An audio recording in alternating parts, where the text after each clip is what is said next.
Hi, Steve Schlagel here. I wanted to talk to you about LLCs and one of the two great benefits of LLCs, and that is its limited liability. In fact, LLC stands for a limited liability company. And when you're trying to decide what type of entity to use in your business, you're thinking about two things: tax considerations and legal liability. We like to use LLCs, especially in investment transactions, like the ownership of rental real estate. When we own rental real estate, we know there's a lot of things that can happen when our tenants are on the property. Things can go wrong, and we could have a liability claim filed against us for it. So to help shield us from that liability, we think about three levels of liability protection. First, we're trying to be smart about who we rent to and manage that risk.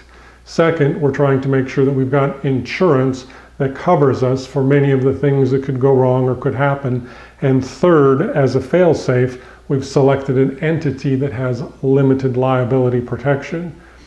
And so what that means is when we have that limited liability protection, if the entity, the LLC, is sued for something that happened, that's where it stops, hopefully, and they don't get around that limited liability protection to grab our personal assets. And so that can be a great tool, but there is a misconception.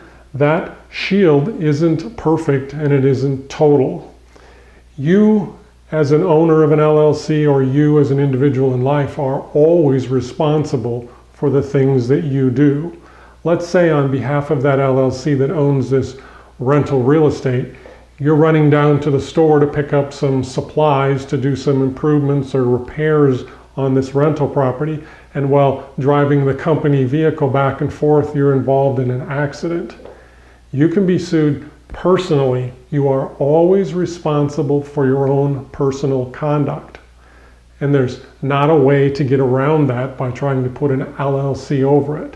The LLC protects from things like someone gets hurt on the property, someone falls and is injured, and so forth, something that you didn't directly do. But being in that accident, you did directly cause that accident, and you could have personal liability for that.